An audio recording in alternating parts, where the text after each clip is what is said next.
Muy buenas noches. Cumpliendo nuevamente la cita con ustedes, cumpliendo además una promesa que hicimos ya hace un tiempo de darle continuidad a un tema que nos inquieta y sobre el cual creemos que es necesario empezar a pensar de una manera más frecuente. Hablamos la vez pasada acerca de lo que significa las nuevas masculinidades. Dijimos que el punto de vista, que para ese momento lo compartimos con Jacir Banguero, representante del Círculo de Hombres, queremos complementarlo desde un lugar que nos parece que es igualmente importante, que es el punto de vista de las mujeres acerca de este concepto, de esta manera de presentar una nueva forma de ser de los hombres en nuestra sociedad.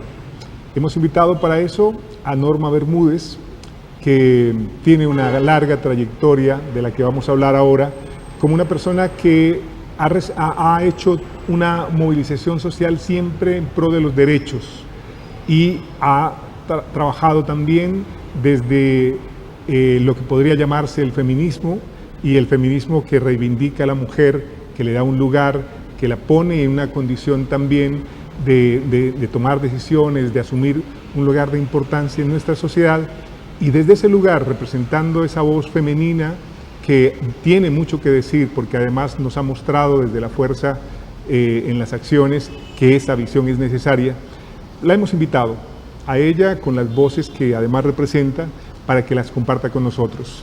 Bienvenida, Norma. Muchas gracias por la invitación, siempre es un placer. Bien, estábamos esperando este momento. Hemos compartido en otros momentos también mesas como estas donde hemos expuesto puntos de vista.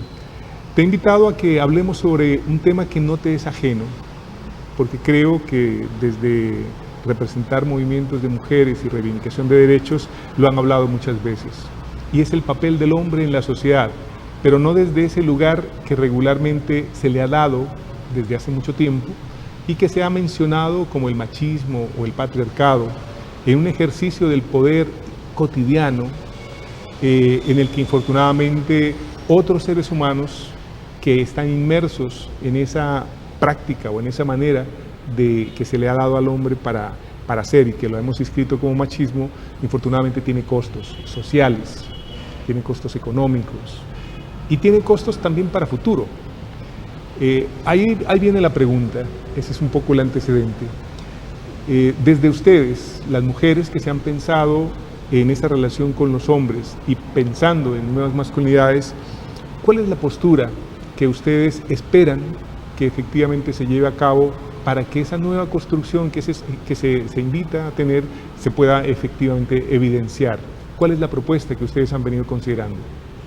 Bueno, pues en primer lugar yo creo que hay múltiples entradas, múltiples maneras de recorrer esta incomodidad que genera, como dices, el machismo en nuestras vidas, en las vidas de tantas generaciones de mujeres y hombres que se han distanciado enormemente de la felicidad por ese repertorio que les han impuesto el machismo.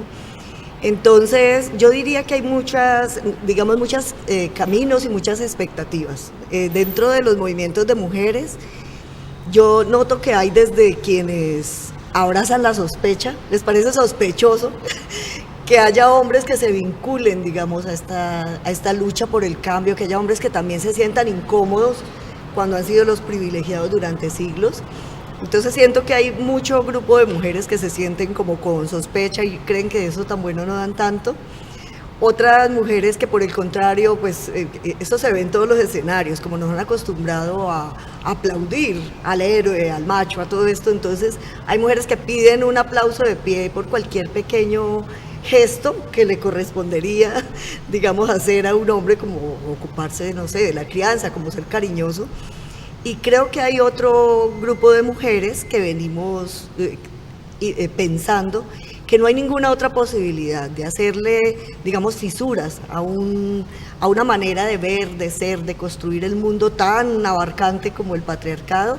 No hay otra manera, sino cuando todos los sujetos empezamos desde nuestras propias subjetividades, desde nuestros lugares sociales, a hacerle esas fisuras, a decir, ni este lugar de poder, ni esta manera como hemos ejercido el poder, ni estos repertorios de convivencia que se vuelven a veces tan dolorosos para ambos, ya no sirven y nos toca construir cosas, no solamente nuevas. Mira que a mí me parece que cuando dicen el término nuevas masculinidades también nos negamos que hay linajes, y también ha habido hombres a lo largo de toda la historia que han cuestionado privilegios, que se han acercado de maneras bondadosas a mirar su papel en la vida, a cuidar de la vida, a paternar y a maternar de maneras distintas. Entonces yo pienso que me gusta mucho como lo asumen ahora ciertos grupos de hombres, pensarse masculinidades no hegemónicas o masculinidades corresponsables con la vida. Bueno, me gusta más este tipo de denominación y siento que es absolutamente necesario. Yo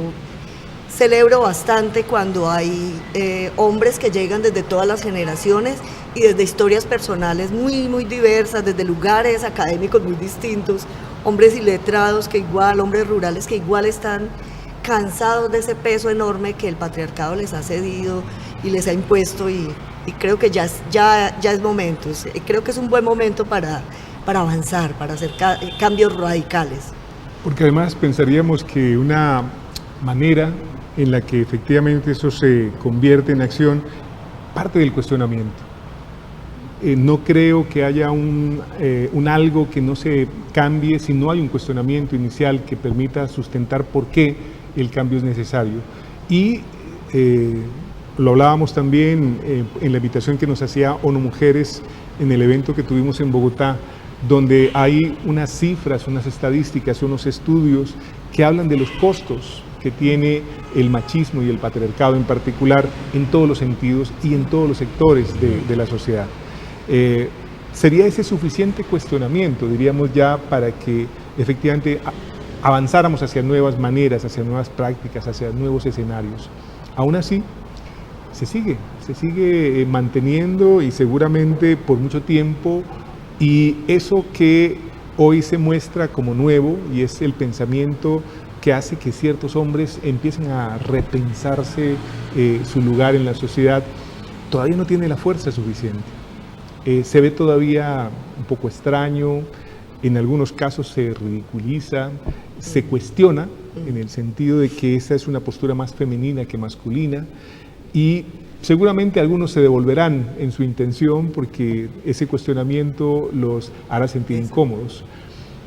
Por otro lado, creo que las mujeres que han tenido la fuerza suficiente para hacer escuchar su voz y proponer los cambios que hoy empezamos a mirar en la sociedad, tienen mucho que decir en ese sentido y tienen mucho que mostrar además a estos hombres que tienen ese cuestionamiento del que estamos hablando, para que esa fuerza no deje de permanecer y que ese cambio del que se habla como necesario, que se traduce incluso infortunadamente en costos de vidas, o sea, la guerra, sí, es una postura muy masculina que viene de ese patriarcado donde infortunadamente muchos reivindican los actos de fuerza y los actos de fuerza desde el hombre para garantizar la seguridad que necesitamos. Ese discurso sigue estando, es un discurso político, es un discurso económico y es un discurso que está avalado por posturas. Ahí tenemos un asunto para cuestionar y que seguramente tendrá desde sus fundamentos ideológicos muchos elementos para decir por qué no. Hoy que la derecha vuelve a tener tanta fuerza y vuelve a proponerse en escenarios políticos, ese asunto uno diría, bueno, ¿cómo lo miramos? ¿Cómo lo examinamos? ¿Cuál es la propuesta que haríamos pensando en que si avanzamos hacia sociedades más equitativas, también los seres humanos que hacen parte de ella lo hagan de una forma igualmente equitativa? Ahí creo que una propuesta como esta, como la queramos llamar, porque creo que todavía hay cuestionamientos acerca del nombre, pero la significación, la intención, diríamos que es lo que hay que defender. ¿Cómo ven las mujeres hacia esos hombres que se están planteando de manera distinta, aparte de la sospecha de la que me hablas o acerca del aplauso?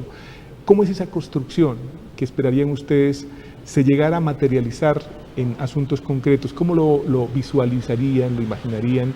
Y ese hombre que se piensa distinto, ¿de qué manera se presentaría para volverse, si se quiere, creíble y no simplemente disfrazarse o tener una postura que se podría llamar postiza o simplemente de apariencia?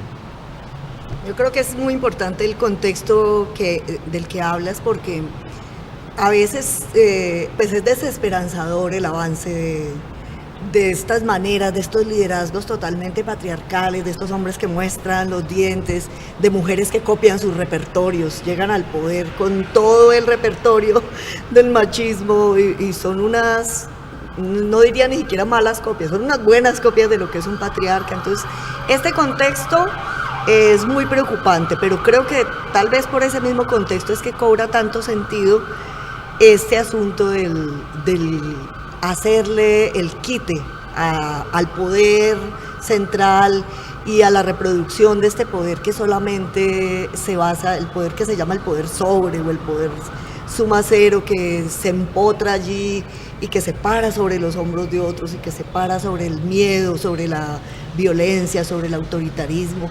Creo que por eso es que cobra también tanto sentido, y creo que aunque tenemos algunos ejemplos de líderes en el mundo que han hecho cambios que son simbólicos, digamos, el primer ministro de Canadá, por ejemplo, que va con sus hijos, algunos hombres que en esos lugares también abren, digamos, una pregunta por cómo es posible ser hombre, ser padre y no abandonar, digamos, su camino político ni su liderazgo, sino al contrario, aplaudir los avances de las mujeres, abrirle espacio a las mujeres. Pero creo que por eso cobra tanto sentido también las propuestas que desde la cotidianidad se hacen. Yo creo que hay un momento muy importante. Cali creo que tiene una gran fortuna en eso, y es que hay círculos de hombres que tienen varias cosas. Uno, un camino personal, lo que llamamos las mujeres un camino piel adentro. Hombres que se están pensando en su historia, en su linaje, en el dolor que ha generado en sus generaciones, que miran hacia atrás y ven padres y abuelos quizá ausentes, quizá infelices, quizá encerrados sin lograr manifestar nunca una emoción, nunca un amor, nunca una debilidad, y quieren distanciarse de eso y empiezan a hacerlo en cosas muy pequeñas, en su pareja, en su relación con las hermanas, con las mamás, con estas mujeres muy cercanas, y son capaces de atreverse a ser sensibles y a manifestar el cariño y el afecto entre hombres, a ser parceros, a ser amigos, no solamente a competir por marca o por la longitud de un pene o por la marca de un carro, y no que logran, ni siquiera a través del alcohol, ni todos estos repertorios en los que dice el machismo, que es la única manera de manifestar emociones en los hombres es cuando están borrachos, y estos hombres logran sentarse sobrios a decirse te quiero a un amigo, a escucharle las penas a un amigo. Yo creo que ese camino piel adentro es muy importante, creo que es el camino más importante para que, como decías, sea auténtico en realidad el esfuerzo y no se vuelva solamente un asunto académico de ver que como hay estas cifras y como ha fallado el sistema en tantos lugares, pues nos correspondería hacer una respuesta desde otro discurso, desde otro modelo. Entonces, por eso me parece que es fascinante este camino, que un poco lo hemos recorrido mucho las mujeres en los grupos de autoconciencia, etcétera. Y aquí en Cali hay esa experiencia, por ejemplo, varias experiencias. Y otro asunto que me parece muy importante es cuando salen a la escena pública, ¿no? Entonces son hombres que se han atrevido también a hacer movimiento y a ser parte de las movilizaciones y se vinculan solidariamente a todas las movilizaciones, al activismo que hay que desplegar en contra de las cosas más graves, ¿cierto? Que nos quitan la vida, que nos quitan la felicidad, que nos quitan la posibilidad de la equidad, como decías. Entonces son hombres que también se han vinculado y se han vinculado de maneras, a mi juicio, bastante generosas, bastante creativas. Voy a pedirte que lo dejemos en ese punto y lo vamos a retomar, porque creo que ese asunto del activismo, de la visibilización, del espacio privado, pero también del espacio público, cobran especial importancia. Vamos a dejarlo en ese punto. Este es nuestro primer segmento. Vamos a dar paso a nuestros mensajes y en un rato regresamos para continuar con esta conversación.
Estamos comprometidos con el fortalecimiento de la comunidad educativa, eliminando la exclusión social de jóvenes que han usado sustancias psicoactivas o tienen riesgo de usarlas. A través de las zonas de orientación escolar en las instituciones educativas, Eustaquio Palacios, Isaías Duarte Cancino y Nelson Garcés Bernaza, operadas por la Corporación Viviendo. Acompañándonos más que todo para las citas médicas, con problemas de matoneo en la institución.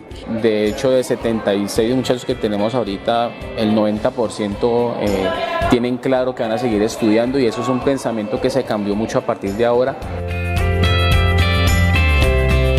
Hasta la fecha contamos con 570 personas abordadas en procesos de orientación, 750 personas participando en propuestas de intervención orientadas hacia el cambio de representaciones sociales, minimizando el estigma y la exclusión escolar, 120 seguimientos a casos relacionados con consumo de sustancias psicoactivas y problemáticas asociadas, 151 estudiantes intervenidos con orientación y acompañamiento vocacional, 29 estudiantes de grado 11 que hicieron proceso de inscripción a la universidad pública. Zona de orientación escolar, ZOE, hacemos el cambio. Para más información, llamar al 372-1122. El desafío, del negocio a la inclusión.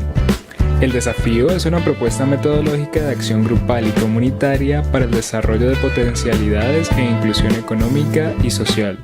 Antes trabajaba como empleada doméstica, no tenía buen sueldo, pero no se me había ocurrido que uno trabajando independientemente tenía más tiempo para uno, para su familia. Es bueno porque pues, uno está proveyendo en su propia casa, es nuestra propia labor, uno lo hace con más cariño, con más desempeño.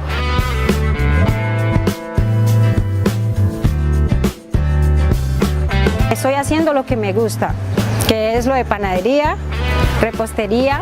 Ellos han estado ahí como pendientes en esa lucha, siempre dándome ánimo. Me han dado el apoyo que necesito. El desafío no nos dejó, nada más fue proyecto y dejarnos tirados, no. El desafío ha estado en la mano con nosotros, apoyándonos en cada cosa que hacemos y diciéndonos, ustedes pueden salir adelante. Gracias.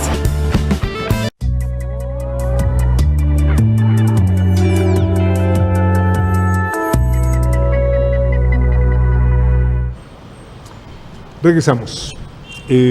Volvemos nuevamente, hemos invitado a Norma Bermúdez para que nos acompañe en este análisis, en esta conversación sobre lo que podríamos llamar las nuevas masculinidades, las masculinidades alternativas, las masculinidades no hegemónicas, las nuevas maneras de construir un escenario más equitativo en el que las relaciones entre seres humanos, hombres y mujeres, puedan permitirnos ir hacia una sociedad distinta. Eso implica cambios, lo sabemos bien, y los cambios tienen tiempo porque hay resistencias y hay persistencias que hacen que eso no sea tan fácil. Le decía ahora a Norma acerca de las conversaciones que tuvimos en el escenario de la Mesa Nacional de Masculinidades por la Igualdad a la que nos invitó ONU Mujeres. Fue un escenario interesante porque hay muchos hombres que han hecho sus propias reflexiones y que han planteado diferentes posturas, han desarrollado diferentes programas, hacían conocer sus experiencias. Ahí el hecho de la movilización, el activismo, tiene un lugar importante. Le he pedido a Norma que hablemos de eso, de cómo se ve ese activismo de las mujeres, de los hombres acompañado de las mujeres, pero cómo en ese sentido también ese activismo contribuye no solamente al tema de posicionar este concepto nuevo, sino también a construir escenarios de acercamiento y también, ¿por qué no?, de conciliación en términos de esas distancias que infortunadamente nos hemos impuesto a partir de todo lo que han significado los feminicidios, de lo que han significado posturas en las que infortunadamente la mujer ha llevado la peor parte, pero también de cómo los hombres que asesinan hombres han puesto una marca que infortunadamente no es buena. Ahí te invito nuevamente a que retomes lo que estábamos hablando antes de cerrar el segmento anterior. Hablemos de cómo se ve ese activismo, de cómo se acompaña desde los grupos de mujeres.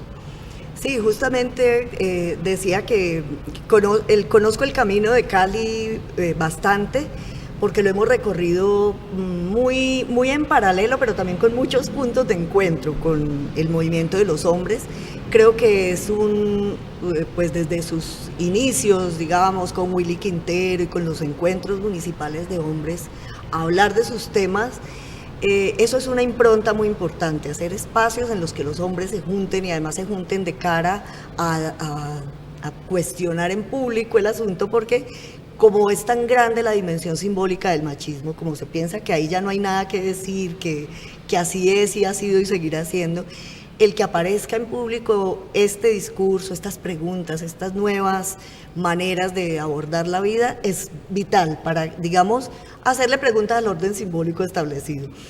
Y luego hemos tenido muchos encuentros con algunos momentos coyunturales en los que nos hemos sentado juntos a pensarnos qué tendríamos que decirle a una ciudad como esta. Entonces, algunos momentos, por ejemplo, el tema de que el profesor Moncayo haya sido el primer hombre que reivindica la paternidad como un hecho político, que las mujeres ya venían haciéndolo, ¿no? Las madres de Mayo, las madres de Soacha, las mujeres de la Candelaria, pero el profe Moncayo camina el país entero diciendo: tengo derecho a criar a mi hijo, tengo derecho a tener nietos, como un asunto político. La paternidad también es un asunto político, es mi derecho y es el derecho de estas generaciones a que nuestros hijos no mueran en la guerra, a que el gran poder no los deseche, no los vea como desechables.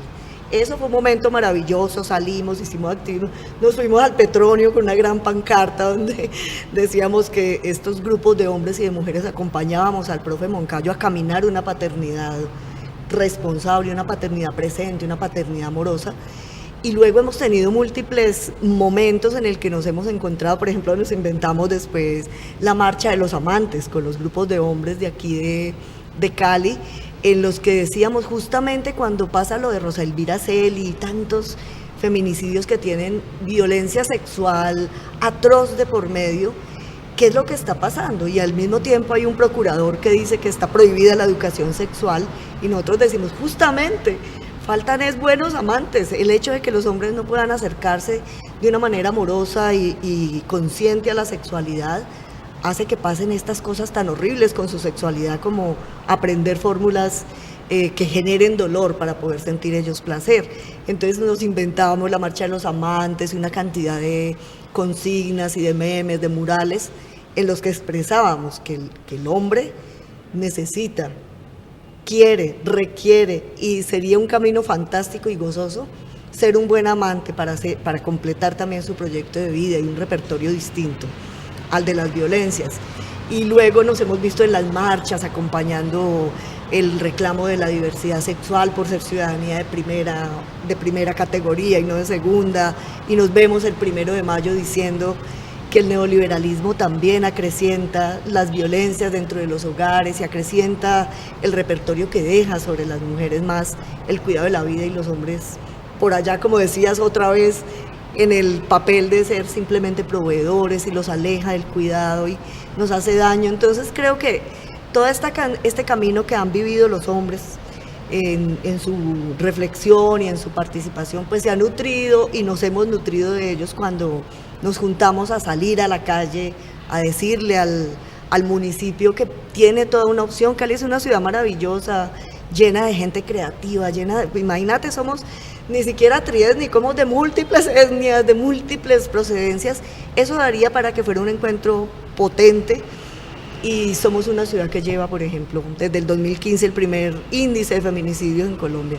Como decías al principio, algo nos toca hacer, algo está mal, pero también hay una oportunidad de mejorar. Mira, nos queda muy poco tiempo en el programa. Esto podría extenderse en el análisis y en la invitación que se hace para quienes nos ven, porque creo que ese es el asunto mayor, como un asunto que tiene que ver con la vida y que parte de posturas que tienen que ver también con defenderla, implica el cómo vivirla. Y el cómo vivirla tiene que ver con lo cultural, con lo que recibimos, con aquello que nos permite construir un escenario en el que nosotros podemos estar desde una identidad que respetamos, pero que hace también respetable al otro. Ahí es donde creo que infortunadamente tenemos que trabajar más. Lo simbólico tiene un lugar de privilegio porque permite irrumpir de una manera importante en instalar nuevas maneras de ver el mundo. Creo que en eso el movimiento de mujeres ha sido extraordinariamente creativo y creo que en el sentido de emularlo, también los movimientos masculinos están tomando ese ejemplo para ponerlo. Ahora hablamos de padres que cuidan, de hombres que cuidan, de hombres amantes, de hombres que pueden expresar, de hombres que se piensan distinta a la relación con la mujer, pero no solamente con ella, con sus hijos, con otros hombres, desde los lugares donde tienen niveles de poder. ¿Cómo hacer de ese poder no un ejercicio de fuerza, sino un ejercicio de equidad? Pensarlo va a implicar necesariamente también una nueva instalación de programas, si se quiere, así esa no sea la forma correcta de expresarlo. En eso tenemos que avanzar. Nos corresponde mucho a quienes como adultos hemos hecho ese camino, mostrarle también a los jóvenes, que quiero decirte además que lo están tomando con mucha fuerza y que creo que cada vez toma también mayor significación. Cerrando este programa, quiero hacer un reconocimiento porque tampoco tengo que decir que a esto he llegado solo, ni simplemente la iluminación me ha sido dada. He visto a otros hombres mirar cómo desde sus posturas plantean cosas que creo que son interesantes. Quienes venimos de los movimientos sociales podríamos decir que tenemos una ventaja, y es que esa sensibilidad social también nos lleva a pensarnos de manera distinta en la relación que tenemos con otros, cómo eso que llamamos equidad no puede partir de tener consignas que infortunadamente violenten lo doméstico. Deben construirse en lo doméstico y deben construirse en ese asunto íntimo del cómo yo me pienso y de cómo yo me veo en un ejercicio que tiene que ver con lo humano. Si yo veo o distingo en ese asunto cosas que pueden agredir a otros, yo debo cuestionarme. Porque ahí el asunto no tiene que ver exclusivamente con cómo me veo yo como hombre, sino cómo yo me veo como humano en relación con otros humanos y humanas. La invitación es a que lo sigamos pensando. Hemos propiciado este encuentro para pensárnoslo. Ahora tenemos que decir que daremos continuidad a esto para que siga dándose. Quiero agradecerte que hayas venido, Norma, que hayas podido compartir con nosotros. Quiero enviar un saludo muy especial a esos hombres que se están pensando de manera distinta. Los saludo, los aplaudo y les doy también mi respaldo. A mis propios equipos que estamos trabajando en los centros de escucha y en las zonas de orientación escolar para que eso sea posible igualmente. A ustedes que nos han atendido y han escuchado con atención lo que les hemos propuesto, muchísimas gracias y muy buenas noches. Y gracias también. Gracias.